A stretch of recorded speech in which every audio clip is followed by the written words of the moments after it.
With Gaetano Donizetti and Vincenzo Bellini, Gioacchino Rossini is grouped as one of the great composers of bel canto opera, or literally beautiful singing. This was an Italian vocal style of the 18th and 19th centuries that focused on elegance, lovely tone, shapely phrasing, and florid and effortless delivery. Rossini had a gift for turning out music that perfectly suited the voice and dramatic situations, as well as expressing the human element, from deep love to joy to grief, sorrow, and loss to slapstick humor. He dominated the world of opera in Europe in the first few decades of the 19th century. And yet, in his late 30s, at the height of his powers and fame, he gave it all up. After a string of almost 40 operatic successes in less than 20 years, Rossini composed nothing more for the stage. In the last 39 years of his life, he composed only a few sacred works, some songs, and a handful of light piano pieces. He died a very wealthy man in 1868 at the age of 76. Of course, for every opera Rossini wrote, there is a preceding overture. Hello, I'm Rick Phillips.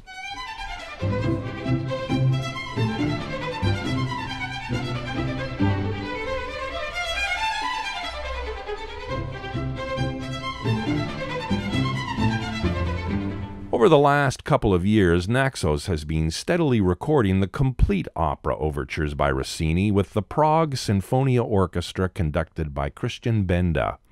Volumes 1, 2, and 3 are already out and have received rave reviews. Now, Volume 4, the final one, is released. The series is available as 4 CDs and downloads, but is also available on 2 Blu-ray audio discs. In this podcast, I'll be presenting excerpts from all 4 volumes of the Naxos Complete Rossini Overtures, as well as providing some background and insight.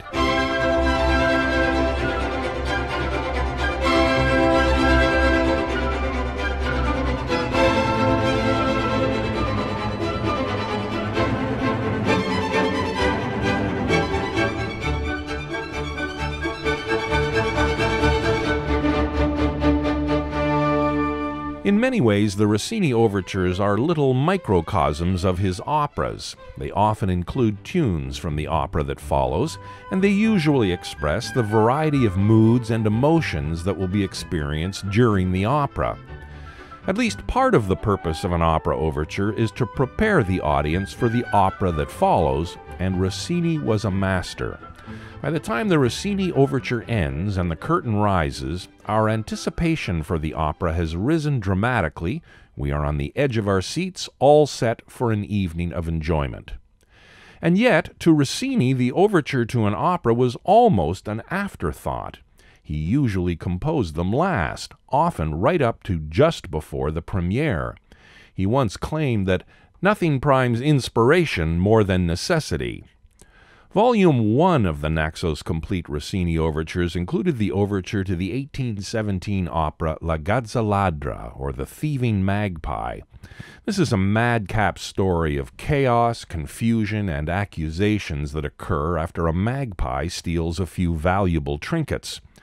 Apparently, Rossini composed the overture on the day of the opening.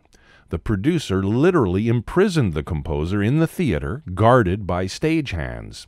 As Rossini composed the overture, the stagehands dropped it, page by page, out the window to the copyists below, who then moved it along to the orchestra for rehearsal.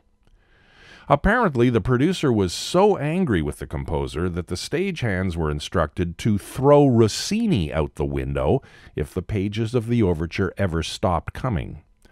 From Volume 1, here's part of the overture to La Gazzaladra, or The Thieving Magpie, with the Prague Sinfonia Orchestra conducted by Christian Benda.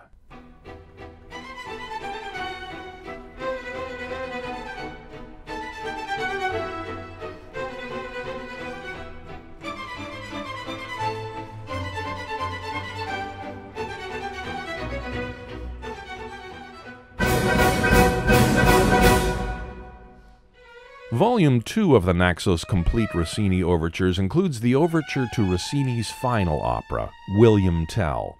It's the story of the legendary Swiss archer who successfully shoots the apple off his son's head, leading to the Swiss revolt against the dominating Austrians.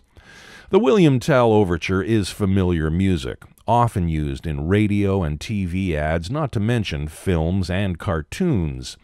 It's in 4 distinct parts that seem to describe Swiss mountain scenes, starting with a dreamy, reflective sunrise, perhaps, for the cello section.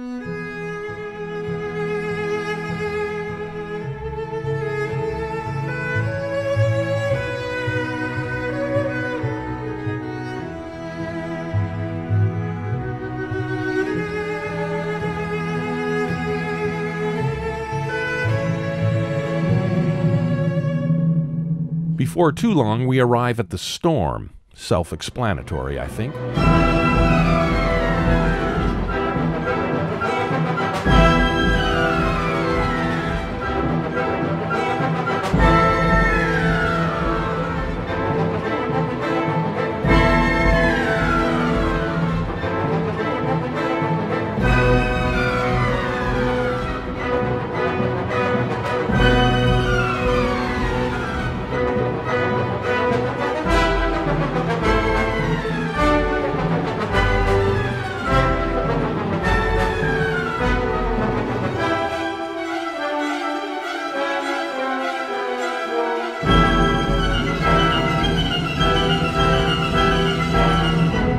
The storm eventually clears and we get to the 3rd section, suggesting a peaceful alpine meadow scene for the English horn and flute.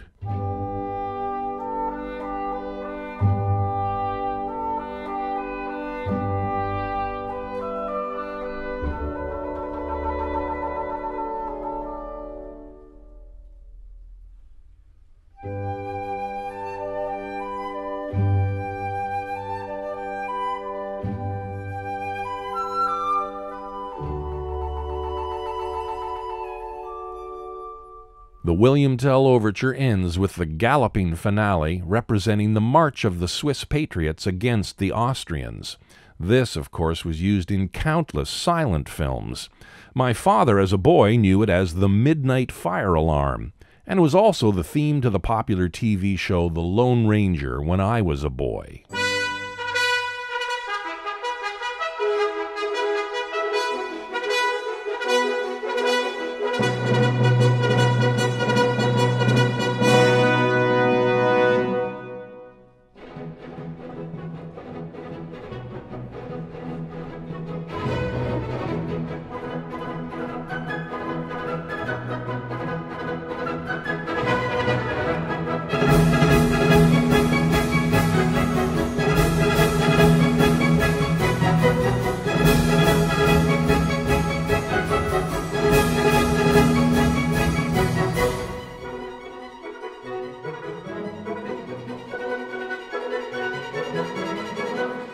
Volume 2 of the Naxos Complete Rossini Overtures series also contains the overture to Il Signor Bruschino, premiered in Venice in 1813.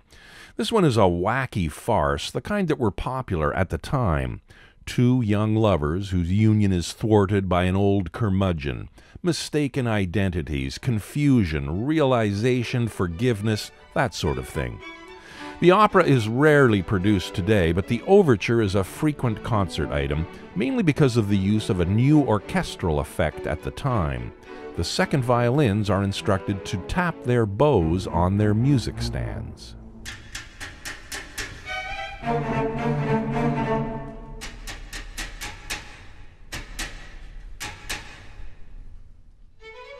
Volume 3 contains the overture to L'Italiana in Algeri, or The Italian Girl in Algiers by Rossini, also from 1813. This one deals with the ever-popular theme of love amid cultural differences, in this case Italians and Algerians. Rossini claimed to have written the entire opera in 18 days. Once again, the overture has outlived the opera and is often heard in orchestral concerts today.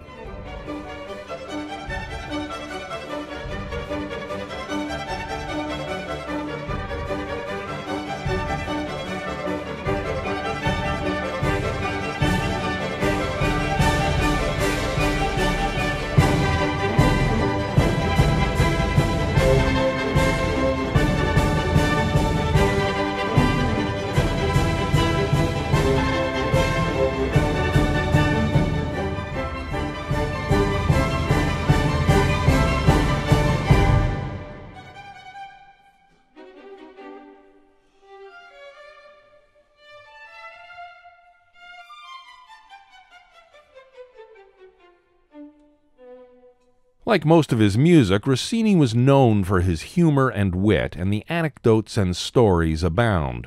Once, a young composer approached him for advice and presented two new compositions.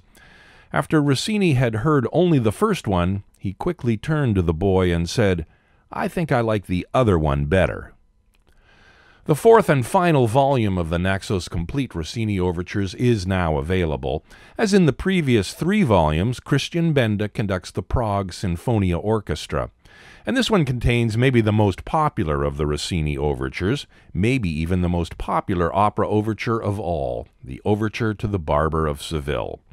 As you've heard, Rossini was a clever, resourceful, and imaginative composer, and he was a great man of the theater. He knew how to develop drama and intensity in music, and how he achieved it was actually very simple, but highly effective. He did it so often that it became known as a Rossini crescendo. In it, Rossini increases tension and intensity in the music by slowly increasing the volume. It gradually gets louder and louder. But as well as the dynamic range, he also shortens the duration of the note values. The number of notes coming at you is gradually increased, giving the impression of getting faster and faster. Here's an example from the Overture to the Barber of Seville. Notice how the tempo or speed is not increased, but the slow increase in volume and shortened note values gives us the impression that it is. Drama, tension, and intensity are increased.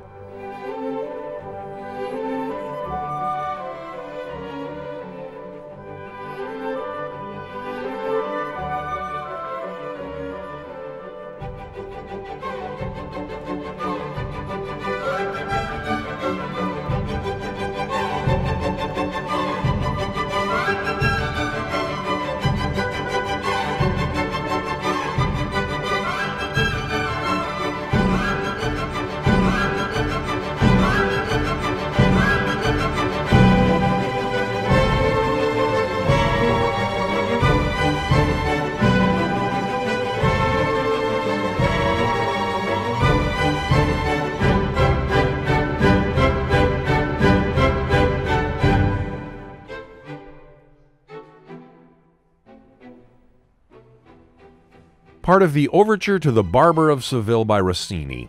Christian Benda conducted the Prague Sinfonia Orchestra. That's from Volume 4, the latest and last release in the series of the complete opera overtures by Rossini from Naxos. Volumes 1, 2, and 3 are already available and have received rave reviews, including a 10 out of 10 from one source. All 4 volumes are available in CD format, as downloads, or on 2 Blu-ray audio discs. For more information, check out Naxos.com or NaxosMusicLibrary.com. I'm Rick Phillips.